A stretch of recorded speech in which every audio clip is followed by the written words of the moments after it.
4 साल पूरे होने जा रहे हैं आपके। आप काम की शुरुआत कब करेंगे? अभी तो पिछले ही जांच में चले हुए, पिछले ही खोद खुदाई में चले हुए हैं। ये जो खोद खुदाई हो रही है, जो खड्डा बना रहे हैं, मालूम नहीं इसमें कौन दफन होगा। इस योजना से घृणा हो गई। खड़े होकर कहते कि 1100 करोड़ रुपए का घोटाला हुआ। 850 करोड़ रुपए जब से ये योजना बनी है उसमें खर्च हुआ अभी तक, लेकिन घोटाला 1100 करोड़ का। फिर कहा कि 100 करोड़ का घोटाला हुआ। जिस योजना से लाखों लोगों की जिंदगी बची है, उसको आप सिर्फ एक मकसद, राजनीतिक मकसद के साथ बर्बाद करना चाह रहे हैं, तबाह करना चाह रहे हैं, बदनाम करना चाह रहे हैं। ये पाप और श्राप जो है वो निश्चित रूप से आपकी सरकार को लगेगा, इससे मुक्त नहीं हो पाएगी। लेकिन ये भी बात मान करके चलिए, अगर अधिकारी भी गलत करने की कोशिश करेंगे, जो अधिकारी इस जांच को जबरदस्ती जो है इस प्रकार से ये करने की कोशिश करेंगे, इसमें से कुछ निकालने की कोशिश करेंगे, तो उस जांच की भी जांच होगी, वक्त आएगा। और इसलिए अधिकारियों को मैं बड़ा साफ कहना चाह रहा हूं कि दबाव में आने की आवश्यकता नहीं है, जो सत्य है वही करें। लेकिन जिस प्रकार से एक शुरुआत हो गई कि कुछ भी बोल दो और झूठ बोल दो, और ये शुरुआत सचमुच में ये जनहित में इस सदन की गरिमा के लिए ये अच्छी नहीं है। यही आदत मुख्यमंत्री जी की, और मुख्यमंत्री जी आदत ये नीचे तक जहां तक पहुंच गई, जो भी उठता है झूठ बोलता है, क्यों पूछता नहीं। यहां पर इन्होंने मेरा जिक्र करते हुए कहा कि कितने 16-17 संस्थानों में जो ताले लगे, जो सच्चाई नहीं है। बजट ट्रांसफर कर दिया, वो भी सच्चाई नहीं है। लेकिन इस तरह से बोलना, क्योंकि सभापति महोदय ये चिंता का विषय है, जब माननीय मुख्यमंत्री जी को एक ही बात अड़क रही थी, खटक रही थी उनके दिमाग में कि ये हिम केयर का जिक्र इतना ज्यादा हो गया, लोगों की जहन और जुबान पर यह योजना चढ़ गई, इस योजना से घृणा हो गई। आए मुख्यमंत्री जी, और इसी सदन में माननीय मुख्यमंत्री जी ने कहा कि आइए, अभिनंदन आपका, बैठिए, विराजिए, और कहा यहां पर कहा, खड़े होकर कहा कि 1100 करोड़ रुपए का घोटाला हुआ। 850 करोड़ रुपए जब से ये योजना बनी है उसमें खर्च हुआ अभी तक, लेकिन घोटाला 1100 करोड़ का। दूसरे दिन इनको लगा कि कुछ ज्यादा हो गया, तो फिर कहा कि नहीं 1100 का नहीं 100 करोड़ का हो गया। फिर कहा कि 100 करोड़ का घोटाला हुआ। 100 करोड़ का घोटाला जब अधिकारियों से बातचीत हुई, कहा कि अब तो मैंने बोल दिया है, अब तो ये पूरा करना पड़ेगा। बोलते हैं आप जो मर्जी करो, जैसे मर्जी करो, जहां से करो, लेकिन जैसे भी करना है, ये आंकड़ा 100 करोड़ से कम नहीं होना चाहिए। आप देखिए ना जिद किस तरह की है मुख्यमंत्री जी की। आप अपनी योजना चलाओ, हमें कोई आपत्ति नहीं है, बड़ी योजना चलाओ, हमें कोई आपत्ति नहीं है, लेकिन जिस योजना से लाखों लोगों की जिंदगी बची है, उसको आप सिर्फ एक मकसद, राजनीतिक मकसद के साथ बर्बाद करना चाह रहे हैं, तबाह करना चाह रहे हैं, बदनाम करना चाह रहे हैं। ये पाप और श्राप जो है वो निश्चित रूप से आपकी सरकार को लगेगा, इससे मुक्त नहीं हो पाएगी। ये प्रदेश की जनता का जो है वो श्राप लगेगा। और दूसरा, मैं अध्यक्ष महोदय, सभापति महोदय, में ये भी मैं कहना चाहता हूं, इस योजना को बंद करने की स्कीम चल रही है, इसलिए विजिलेंस की इंक्वायरी चल रही है। विजिलेंस की इंक्वायरी में कुछ ऐसी चीजें नहीं मिल पा रही है जिससे किसी नेता को इंप्लीकेट किया जा सके, किसी को यह किया जा सके, मुझे मालूम नहीं है। मैं तो हैरान हूं, माननीय सदस्य जी यहां बोल रहे थे, मैं उस बारे में व्यक्तिगत रूप से कोई टिप्पणी नहीं करता, आपको सब लोग अच्छी तरह से जानते हैं, बहुत अच्छी तरह से जानते हैं।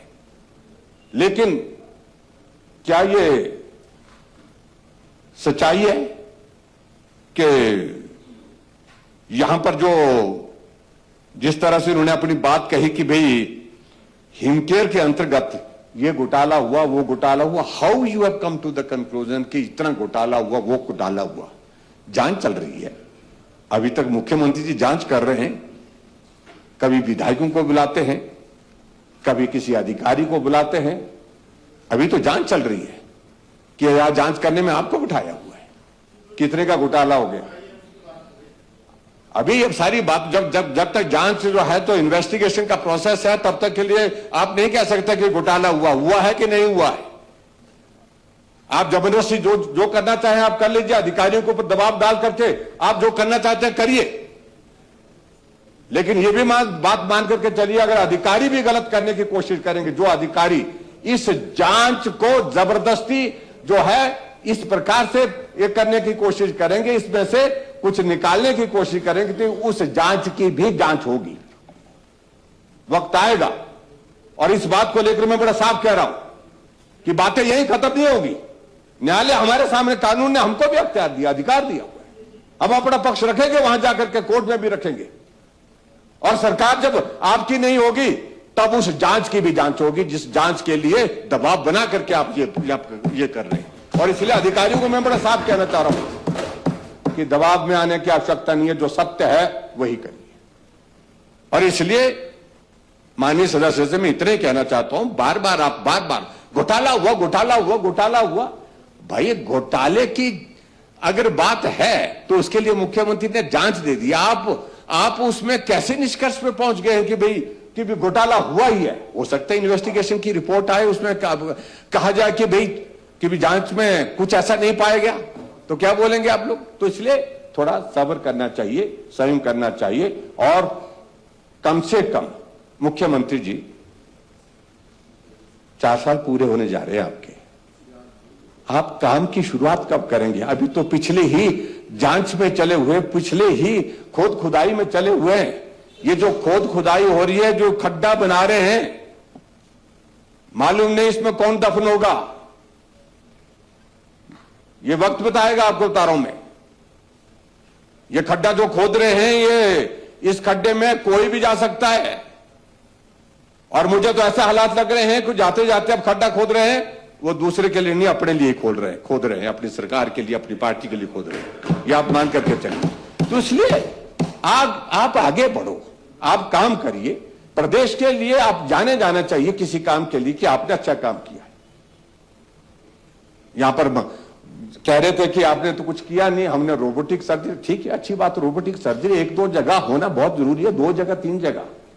लेकिन रोबोटिक सर्जरी में अगर मैं बात कहूं, कितनी जगह रोबोटिक सर्जरी हो रही है, कितनी रोबोटिक सर्जरी परफॉर्म कर रहे हैं पर डे? हमने पूछा रोबोटिक सर्जरी के बारे में, हमने पूछा जो जिन हॉस्पिटल में रोबोट लगा है, रोबोटिक सर्जरी का जो है प्रावधान है, 12 से 15 सर्जरी एक दिन की एक ओटी में हो रही है। उसका ऑप्टिमम यूटिलाइजेशन होना चाहिए। यहां कितना हो रहा है, यहां टांडा की बात बता रहा हूं मैं, जो जानकारी मिली है हमको, उसमें तो हैरान करने वाली बात यह है कि वहां पर रोबोटिक सर्जरी को परफॉर्म करने के लिए जो आपके पास जो सामान चाहिए वो उपलब्ध नहीं है, और वो बुत की तरह खड़ा है।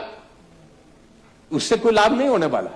ये बड़ी मशीनरी खरीदने का, बड़ी ज्यादा मात्रा में खरीदने के लिए आप करिए, लेकिन कहीं इसके पीछे ऐसा तो नहीं है कि हम सारा ये मशीनें खरीद लें, क्योंकि बड़ा पैसा उसमें लगेगा और उसमें से कुछ ऐसा निकलेगा।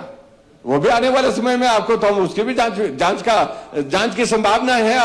हम नहीं कह रहे हैं आपकी तरह, हम बदले की भावना से नहीं करते हैं। आवश्यक लगेगा तो जरूर करेंगे, जितनी जरूरत है करिए, जहां आवश्यकता है जरूर करिए, लेकिन उसमें उसका यूटिलाइजेशन हो, मैक्सिमम उसका मतलब ऑप्टिमम इसको यूटिलाइजेशन हो। इस बात को सुनिश्चित करने की भी तो जिम्मेवारी है। अगर आपने खरीद करके रख ली और लेकिन वहां पर उसको प्रोसीजर को परफॉर्म करने वाला आपके पास डॉक्टर, स्पेशलिस्ट डॉक्टर नहीं है, तो क्या करेंगे उसका? तो इसलिए बहुत चीजें, उन चीजों का जिक्र मत करिए। यहां आज की तारीख में आदमी मर रहा है बेसिक सुविधाएं हॉस्पिटल में ना होने की वजह से। वो कब देंगे, वो विषय है सोचने का। इसलिए मैं दवाइयों के बिना आदमी मर रहा है, उसका ट्रीटमेंट का जो प्रोसीजर डिले हो रहा है, इन्वेस्टिगेशन की प्रोसीजर जो उसमें डिले हो रहा है, ट्रीटमेंट समय पर नहीं मिल पा रहा है, ठीक तरह से नहीं मिल पा रहा है, इन सारी चीजों को लेकर के सोचिए। यही मुझे कहना था अध्यक्ष महोदय। मैं तो सभापति महोदय, जो माननीय सदस्य जी ने कहा, जो फैक्ट्स पर नहीं बोला, इसलिए मैं उठा बोल रहे हैं। बाकी मैं थोड़ा कल बोलूंगा, थोड़ी बात कल करूंगा। आप मुख्यमंत्री जी आए कल, तो आपने जवाब देना होगा मेरे कल में। बिजली का बिल हर महीने बढ़ रहा है, तो अब सूरज की रोशनी को अपनी बिजली का जरिया बनाइए। हिमटेक्स सोलर के साथ लगवाइए अपने घर, दुकान या व्यवसाय के लिए स्मार्ट सोलर सॉल्यूशन। कम बिजली बिल, साफ ऊर्जा और लंबे समय की बचत। सोलर लगाने से लेकर सही सिस्टम चुनने और सब्सिडी पाने तक हिमटेक्स सोलर आपके साथ हर कदम पर। तो इंतजार किस बात का? आज सूरज की ताकत अपनाइए और अपनी बिजली के खर्च को कम कीजिए। तो देर किस बात की? Hurry up for subsidy benefits and on 31 March 2027।